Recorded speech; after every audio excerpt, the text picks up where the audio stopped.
Resourceful Designer, episode 64. Make time for personal projects.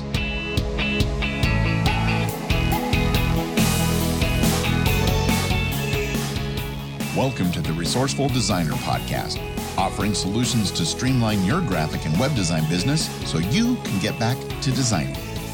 And now, your host, he gets nauseous on amusement park rides, Mark DeCote.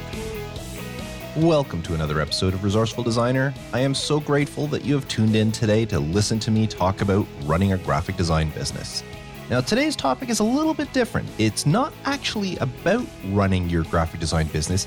It's actually about taking some time away from your graphic design business in order to spend it on yourself. But I'll get to that in a little bit. This week has been a little different for me. I actually took Monday to Wednesday off. Actually, I'm recording this on Wednesday. And I had taken some time off because we had some visitors from out of town staying with us. And I took a couple of days off. And my wife and my daughter just took off for the airport to drop off the company. They're flying back home, and I'm staying home. And I thought, you know what? This is a great time to record a podcast. I took the day off. My clients know I took the day off, so I didn't have to work on anything. Although I might, after I record the podcast, there's a couple of projects that I have for Thursday that I might get a head start on them. We'll see. But I thought, I wasn't sure if I was going to be able to get a podcast out this week. And I said, I have some time, so why don't I throw something together? So this one is a little bit more hodgepodge. I haven't really taken the time like I normally do, but we'll see how things go. Now, I want to remind you about our Facebook group, the Resourceful Designer Facebook group, which is growing very strong with some great people in there. Lots of great topics, lots of sharing, lots of advice, lots of help being sought by people. And what a wonderful community it is. It's turning out to be. Now, if you're not already part of the Resourceful Designer Facebook group, I encourage you to join. You can do so easily by visiting resourcefuldesigner.com/group, which will redirect you to the page where you can click to join. And as soon as I get your notice, I will allow you in. And that's it. You'll be a member and you can partake in all the conversations we have. And as I said, there's some great ones going on there. So check it out. Now, like I do every week, I want to start off the podcast with a resource. And actually, this one is more of a tip. A few episodes ago, I started introducing tips of the week to supplement the resources because, truth be told, it's getting harder and harder after 60-some episodes to come up with a new resource every week. But tips are something that, since I hadn't done before, I can probably get a few to share with you.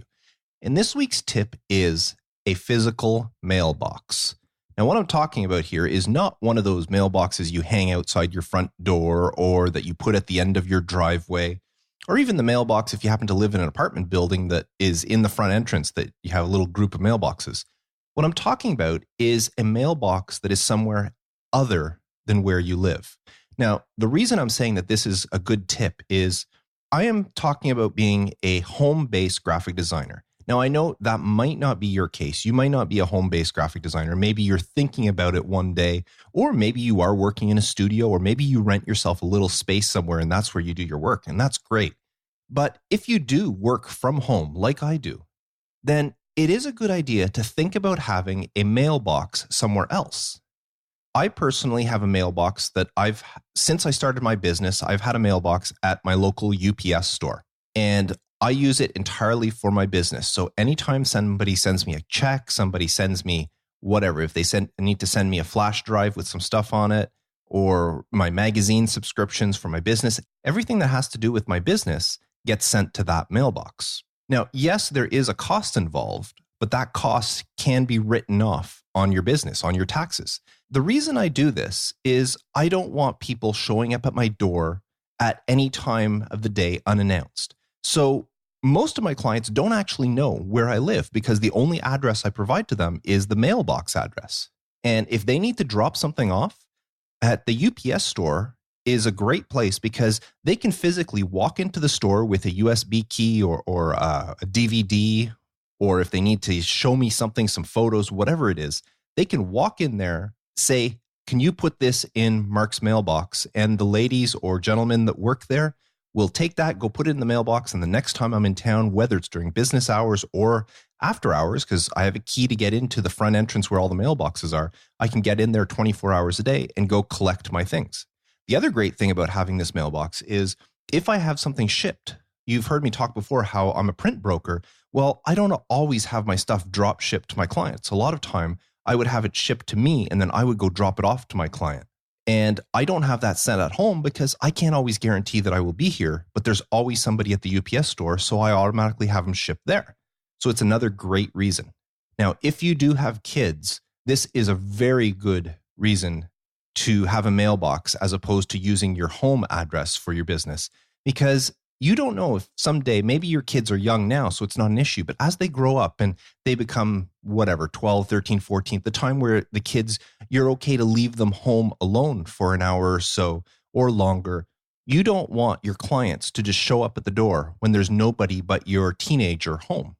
So that was another decision that I made at the beginning to get a mailbox. So all this to say that my tip this week is, if you are running a business from your home and you are running a business, I'm not talking about somebody who's just freelancing from time to time, doing the odd job here and there. If you are thinking of running a full-time business from your home, I highly recommend you find yourself a mailbox somewhere in town, whether it's a UPS store or maybe your local post office will offer the service, whatever it is, and keep that away from your business so that your customers, and not to mention, if you happen to have an unruly client or you have to fire a client and there's some hostility there, it might be a good idea if they didn't actually know where you live, or if you don't make it easy for them. I mean, they could always find out if they really want to, but don't make it easy for them. So anyways, that was a little long-winded explanation to why my tip this week is to get yourself a physical mailbox other than at your home address. And now, this week's topic, which is make time for personal projects. Now, when I talk about personal projects, I'm not talking, although I guess it could encompass things for your business, your own website, your own marketing material, your own business cards, your own signage, your whatever. It could entail that, but that's not really what I'm going for today. What I'm talking about is, as graphic designers, as web designers, as designers in general, we're creative people. And as creative people, we need a creative outlet. And yes, we do creative stuff on a daily basis for our clients, but there's always some sort of limitation when it comes to that because our clients are ultimately dictating what we're doing. We may have a lot of leeway and be able to use our creativity, but in the end, we have to be pleasing a client. They have to like what we did, accept what we did. What I'm talking about is having a personal outlet where you can be creative for nobody else but for you. And that could be anything. I've mentioned before on the podcast, I'm not an illustrator, so I'm not going to start doing all sorts of illustration, although who knows, maybe I can just to try to get better at it. But that's not my forte. A long time ago, I was into photography and I did that sort of thing. These days, photography, not that it doesn't really interest me, it's just not my go-to. If I want to be creative, I'm not going to pick up my camera. What I like to do these days is I like to design t-shirts. So from time to time, when I want a creative outlet or I want to design something for myself, I'll design a t-shirt. And I've got a list that I keep in Evernote. I've got a list of sayings and stuff to go on t-shirts. Because again, I'm not an illustrator, so I'm not going to design a t-shirt with a beautiful illustration on it. I will design one of those t-shirts that have some sort of interesting or funny saying on the front of it. And I will use my creative ability to manipulate type and design elements and that to create an interesting and appealing t-shirt design. And if I like it, I may choose to sell it somewhere or I may not. I just do it for the fun of it. And I've done sometimes it's just experimenting with new features that might be in Illustrator or Photoshop or whatever program I'm using. Usually for a t-shirt, I'll do it in Illustrator, but I can experiment with new techniques I've seen, or sometimes I'll see something online and I'll copy it or take note of it and then go try something on my own similar if I liked a style or the way something was applied to the typography. And I will take some time to do that for myself. And that's the sort of project I'm talking about. When you take time to do something for yourself. In my case, I like doing these t-shirts and that sort of design. And whatever your outlet is, maybe it's painting, maybe it's who knows, crochet. Maybe it's scrapbooking. Maybe it is photography or illustration or whatever. Whatever your passion, your creative passion is, you have to set some time aside for you to be able to do it. Because, as I said, we're creative people. We work for a living in a creative industry. But sometimes what happens is we spend so much time working for our clients that at the end of the day, we just don't want to spend any more time doing stuff for ourselves. We've almost burnt ourselves out creatively working for our clients. So here's what I want to talk about is setting time aside for your personal projects. And what this means is setting a goal for yourself. If you want to create a painting, if painting is something you love doing, maybe you like doing portraits of people or portraits of animals, or maybe you like doing still lifes or abstracts, whatever. Set aside some time, create a goal that you want to create a painting by the end of the month. Maybe you want to create one painting per month, or maybe you're ambitious, you're ambitious and you want to create one painting per week. You have to set a goal, because if you don't, then chances are it's going to fall to the wayside. I know when I mentioned I like doing t-shirts, there's times where I'll go months where I don't create one, and I realize it and I said, I really miss doing that sort of thing. So what I will do is I will set myself a goal and say, I want to create a t-shirt by the end of the week, and I will find a way and put something else aside or whatever, and I will find the time to create that t-shirt. And as I said, it could just be I create it, and then once it's done, I throw it in a file and I forget about it. Or if it's something I think is interesting, or if it turned out really nice, maybe I'll throw it on one of those websites out there and try to sell it. So set yourself a goal and make yourself a deadline. By the end of the week, by such and such a date, you want to do something. Or maybe it might just be spur of the moment and say, when you get up in the morning, by the end of the day today, I want to do something. I want to create something for myself. Now, maybe instead of setting a goal, and like I said, by the end of the week, by the end of the month, whatever, maybe what you should do is set yourself a time commitment where you say that so many hours per week will be devoted to your personal creativity, your personal projects. Maybe you can say, I want to spend 1 hour a week, 2 hours a week, 4 hours a week, whatever. Or what you can say is, I want to spend every Wednesday morning between 9 and 11, I'll work on my own stuff. And you add that to your calendar. You schedule it in. So you set aside that personal time each week to work towards your goal, towards your project. And since it's on your calendar, you know not to schedule client meetings, not to schedule projects, or if you're working on something, you know that that time period, whether it's 1 hour, 2 hours, or whatever, that period is set aside for your creation. It's the same thing I do with this podcast. Now, this week is a little different. I mentioned at the beginning, I'm recording this on Wednesday. Normally, I actually record on Tuesdays. And I set Tuesday afternoons are my time to do the podcast. So it doesn't matter what projects I'm working on, what clients have, when meetings have to be set up. I always leave my Tuesday afternoon open so that I can record the podcast. Now, if I end up taking a couple of hours because I have to do some research, maybe do some typing or whatever, if I set, say, 2 hours aside and I use that full 2 hours, great. If I end up only using an hour out of it, then that extra hour I can do something else with. Or I also, because I don't set anything or I don't schedule anything for Tuesday afternoon, if by chance the podcast takes longer than normal, then I'm okay with that. Now, there may be some situations where you have a client with a very specific deadline and that won't work. And there has been times in the past, like this week, that I ended up recording my podcast on a Wednesday instead of the Tuesday. And that's inevitable. But what you try to do is set yourself a time on your calendar to do something. And as I said, I do this podcast because this is one of my passions. It's one of my creative outlets. I like sharing with you, but it's not just for the sake of sharing with you. It's a way that I help share my creativity. And it's not a visual creative medium. It's an audio version. And that's just me. I love doing this. And that's how I set time aside for this. So you can do the same thing, whether it's creating a podcast, doing a painting, or working on a painting. You don't have to do an entire painting. You can start working on a painting, do little bits and pieces. Maybe it's digital painting online or with a tablet or an iPad, and you want to create some stuff that way. There are some great websites out there that'll offer challenges for different artists to stretch your abilities, to stretch your creativity. I know an architect, he's an architect student who just finished a wonderful project. He's an excellent artist. Beside being an architect student, he's an excellent artist. And there was some website, I can't remember the name of the website, but he was showing me that there was a challenge to create characters from an ancient civilization, and they had to create it as if it was for a video game. And it was a mythical ancient civilization. He had to create 5 good characters and 5 evil characters. And I was just blown away by the detail and the creativity in the characters that he made.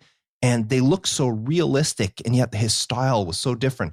And I absolutely loved it. And I asked him, how long does it take you? And he says, well, I put aside, he says, I've got my schoolwork to do and I've got a part-time job, but I set aside so many hours per week just for this. And he said, I never miss that time. He says, even if I have homework, I will work. And he says, usually it's an hour or two. He says, I'll work for my 2 hours on this, and then I'll get to my homework. And he says, if it means me getting to bed later that night, so be it. He says, I need this creative outlet. It's his release from schoolwork and his part-time job and all of that. And it's his way of contributing to his self, to his talents. He's building his abilities as an artist and not being confined by what the client wants. Yes, in the case of this contest, he had a theme that he had to follow, but the theme was design 5 good characters, 5 evil characters from an ancient civilization. The rest of it was completely up to him, what the civilization was, what they looked like, their background. And he came up with all sorts of background stories for each character. Absolutely wonderful. Now, maybe that's not the sort of thing you want to do, but I just want to let you know that there are sites. If you search, if you have a medium, whether it's maybe you like creating digital paintings or you like doing photo manipulation in Photoshop, maybe that's your thing. Taking 2 or 3 different photos and combine them into one new image and try to see what you can come up with. Well, there are sites that'll actually give you these creative challenges with a deadline, and they're great if you want to partake in these because they keep you on ball. They keep you on schedule because there is a time restraint. But if we don't set a goal, if we don't set a time commitment, a time period, schedule it into our calendar, what will end up happening is the week will go by and you'll realize I never took the time for myself. Oh, I'm going to do it next week. And the next week goes by and you still haven't. And then the next and the next. And next thing you know, a month has gone by, 2 months have gone by, and you haven't done anything for yourself. And as I said, we are creative people. We need a creative outlet. And sometimes the customer work, the stuff we do for our clients is not enough. So make the time, set the goals, schedule things in. Even if you have to move your schedule or even delete things off your schedule, look at your schedule and say, is there anything that I do that I don't need to be doing? And maybe you can delegate. I talked about that in a previous episode where you can delegate tasks to people. Well, maybe that delegation frees up some time for you to do work for yourself. I mean, when it comes to our clients, we are very trustworthy. Our clients say they need something by a certain time. We will bend over backwards to make sure we get to them by that certain time. Sometimes those time periods don't seem realistic, but we manage to get it done for our clients. So why don't we do it for ourselves?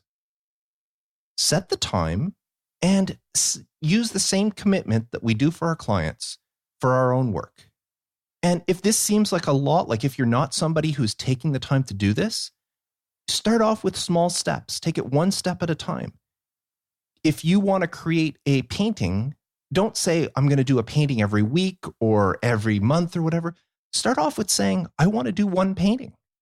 If you are somebody that loves photography, but you don't have time to go out and do stuff, pick up your camera and say, I'm going to shoot some photos today of something. Even if it's around your house, maybe you're just going to, I want to look at the way the sun's coming in the window and see what sort of photos I can take with the way the sun's reflecting off the coffee table or off the vase that's in the living room or whatever. Maybe you want to go outside. And at this time of the year, we just had a lot of snowfall where we are.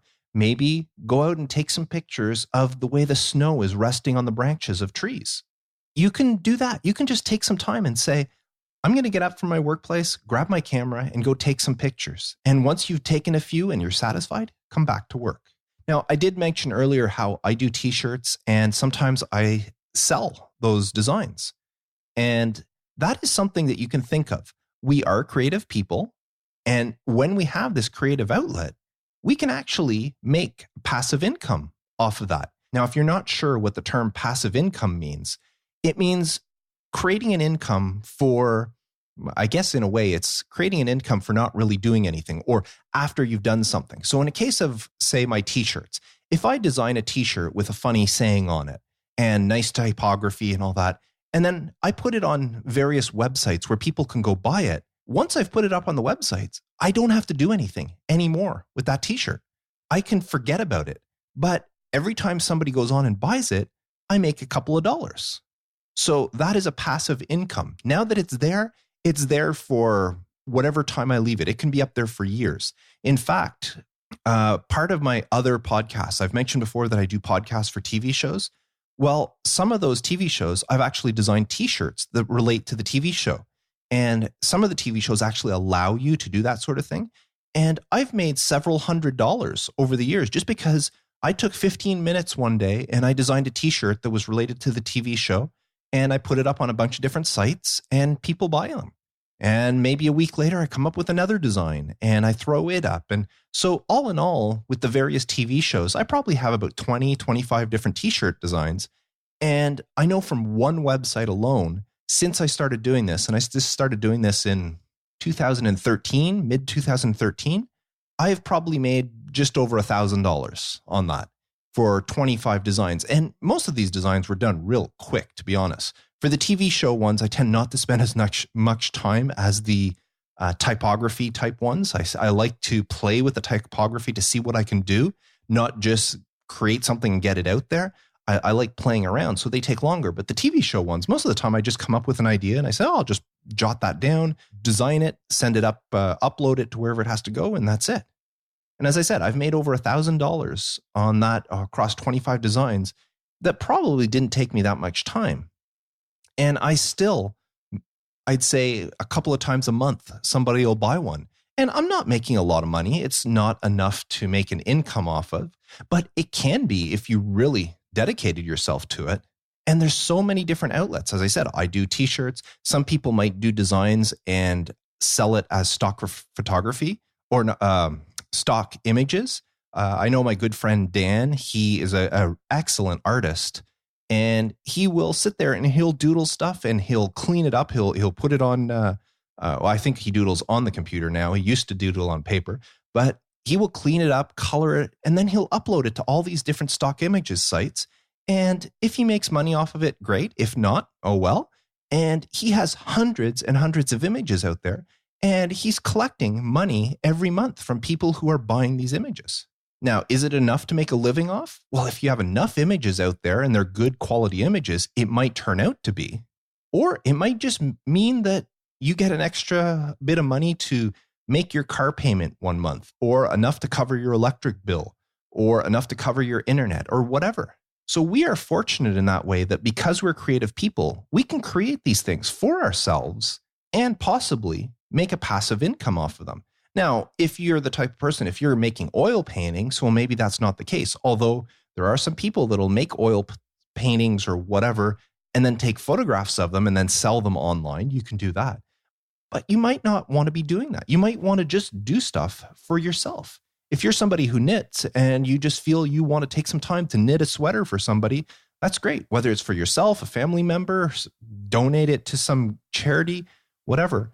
Just take the time to be creative. As I said, we devote our time to our clients. We're very trustworthy when it comes to the deadlines set by our clients. We wouldn't be in business otherwise. If we weren't meeting deadlines, and that word would get around and nobody would hire us. So we have to be trustworthy in that sense. So why not be trustworthy to ourselves and devote some time to our passions? Let our creativity flow. You don't want to one day, years down the road, think to yourself, I really would have loved to do some paintings, but I never took the time to do it. Or later, when it's time to retire, get into something and saying, I always loved photography. Now I have the time, but I really wish I would have started sooner. So don't do that. Don't look back or say something like, well, I'm too busy with the kids right now. I'm working, and then I got the kids and the spouse and shuttling the kids to all these different events. I don't have the time. Make the time. Even if it's just an hour a week that you can put aside and work on whatever personal projects you have for yourself. And that's what I wanted to talk about today. As I said, it was just a quick podcast I threw together. I wasn't even sure if I was going to do one this week because of the company we had, but I figured I have the time. Let's put something out there. And that's what I wanted to talk about. So do you have any personal projects that you work on a regular basis? I would love to hear about them. Please, if you do, visit resourcefuldesigner.com/episode 64 and let us know. Leave a comment on the show notes page there telling us about your project. And if you are a part of the Facebook group, I would love to see what sort of personal projects you're working on. So share them with the group. And if you're not part of the Facebook group, there's even more incentive to join so you can see all these great projects that people will be sharing.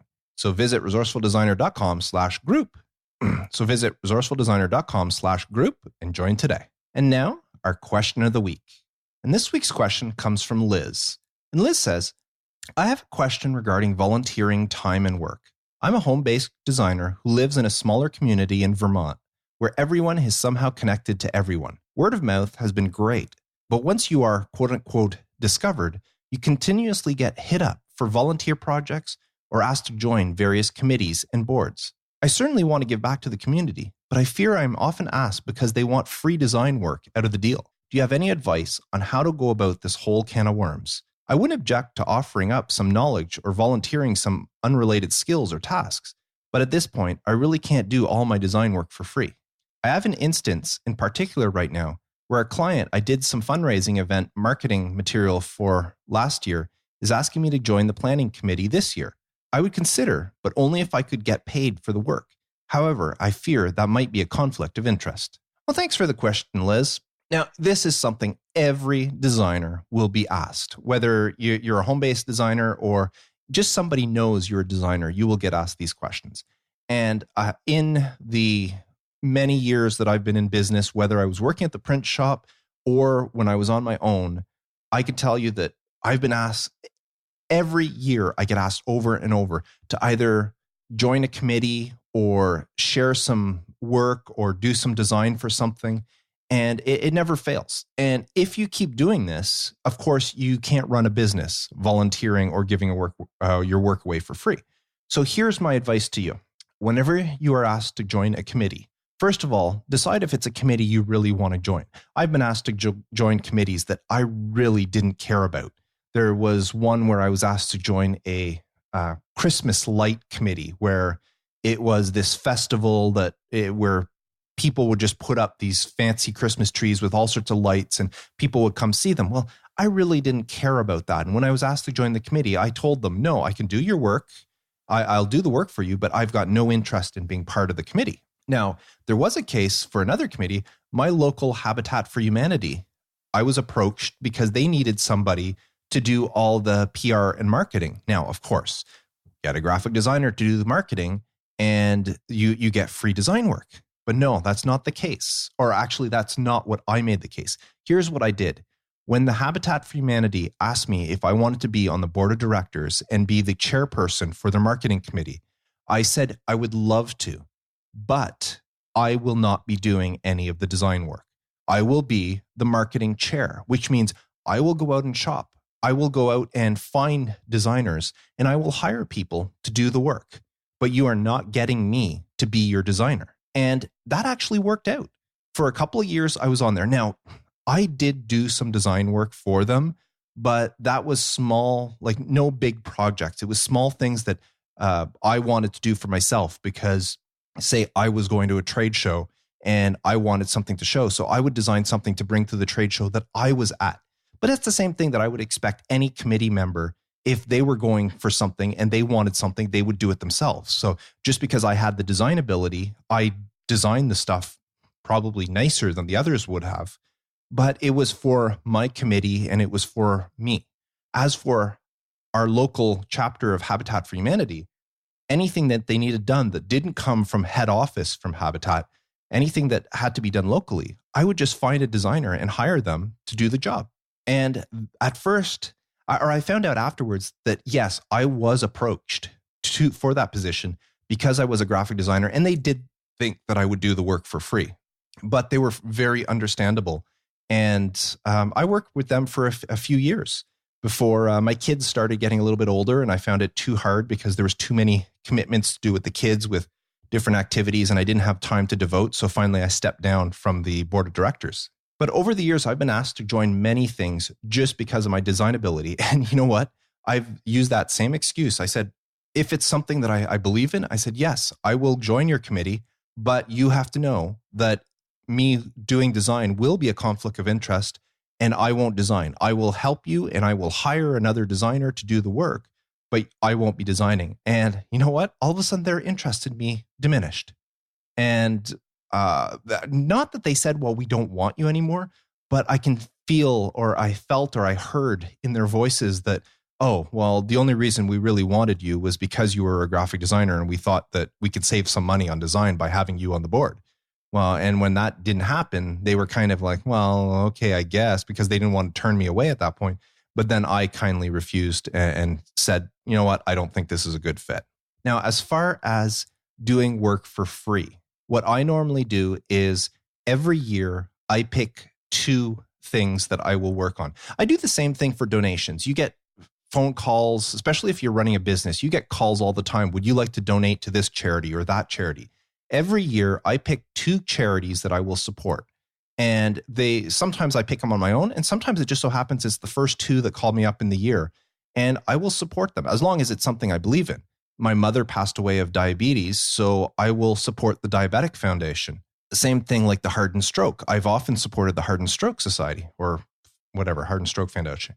And in those cases, once I've picked 2, anybody else that calls me up, I tell them that, sorry, my resources are already depleted for this year as far as donating, whether it's monetary or design. Now, usually those are separate. So like diabetes and the heart and stroke, those are monetary. When they call up my business and they say, would your business, even if they say, you can get an ad, would you purchase an ad in this thing? And not, I'll say, sorry, but I've already depleted my funds for this year. Contact me again next year and we'll see what we can do. And if they do, and I will, but I always limit it to 2. Now, as far as volunteer work, what I would do is, first of all, I never do anything for free, but what I will do is do something at a discount. Like I have in my community, I do something every year for the local, that we have a volunteer fire department. And every year they put on a firefighter challenge where firefighters from all over the place come down and they have this big fun day where, they have face painting for the kids and they have a little mini parade. And then all the firefighters that come from all over the place, they'll go through this challenge. It's like an obstacle course thing to see how, who wins. And anyways, I do the design work for them every year and I bill them for 1 hour of my time. And that was the deal we made years ago. And I've held to it. I said, I will design this, and whatever amount of time it works, I will not design it for free, but you have to pay me for 1 hour of time. After that, if it takes me 2, 3, 4, 5 hours, then so be it. You have to pay for at least 1 hour. And they agreed to, it would have been a little silly of them not to agree to it. It's a great deal. But that way I'm getting something and I'm not giving stuff away for free. And if it comes to, like, you have to explain it to them that you are running a business and everybody's asking you for free stuff. Now you can say, that's a great cause. I would love to help you. Here's what I can do. I can give you a discount on the first 3 hours of work or the first 5 hours of work. I'll give them to you at half price. But if I end up going over 5 hours, I'm going to charge you full price for that. And then they feel, first of all, they're not going to take advantage of you and have you do all sorts of stuff. And they still feel like they're getting a good deal out of you. But you let them know that you are running a business and you're being asked to do a lot of stuff and you want to help the community, but you also have to pay your bills. And if you're spending time working for them for free, that's time that you're not earning income because you are a one-man show. And explain that to them. That is something that I find once you tell them you are a business, but you are the business. You're one person. And any time that you spend volunteering or donating to them is time that you are not earning an income by working and charging somebody else. It's not like you're a company that has 50 people or even 10 people or 5 people, and one person out of that company is donating time while the others are still earning money for the company. When you are doing it, you're not earning it. And you know what? Most people will be very sympathetic to that.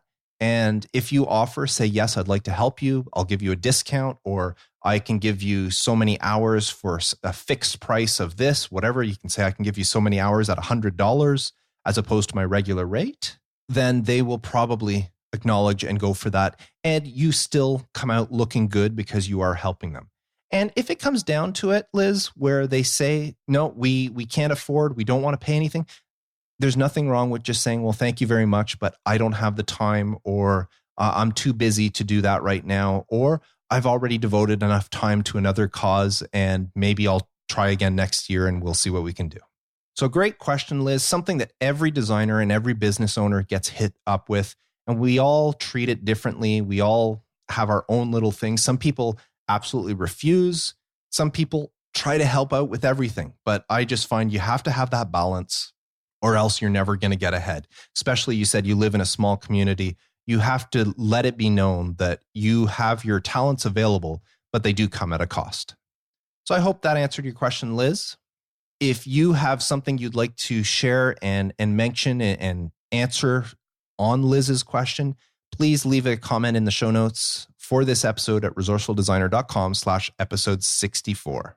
Now, before I go, I want to share a beautiful iTunes review I received from Jock Anderson from Sweden. And this says, it really is resourceful. A great graphic design podcast providing you with many helpful tips and tricks you can and should implement in your own graphic design business. With excellent sound quality and an inspiring tone, Mark helps all graphic designers to grow, every week inspiring us to stay creative. Well, thank you for that. I do appreciate it very, very much. And that one came all the way from Sweden, or all the way from me in Canada. Sweden's very far away. So thank you for that. And as I mentioned, if you leave an iTunes review, it doesn't matter where in the world it is, I will get it because I have a handy service that scours all the various iTunes stores. Did you know there's over 150 iTunes stores around the world, and each one of them has their own system where they can leave reviews? But I have this handy system called My Podcast Reviews that will go look at all the different stores, and if they find a review there, it gets sent to me so I never miss any. So it doesn't matter where you are in the world. If you want to leave a review for me, visit resourcefuldesigner.com/iTunes, and you will be redirected to the Resourceful Designer page in your local iTunes, where all you have to do at that point is click on the Leave a Review tab and type up your review. And I would love to read it. And one last thing before I go is my tip of the week, just to remember that a mailbox, a physical mailbox, if you can, try to get one that is not actually associated with your home address. If you are a home-based graphic designer, if you're working from home, it is always best to have a mailbox elsewhere so that if something happens, should something come up, your clients and people don't know where you actually live. So that's it for this week's episode. I'm not sure what next week's podcast topic will be about, but whatever it is, I look forward to sharing it with you. Until then, I wish you all the best with your graphic design business. I am Mark DeCote, reminding you to stay creative.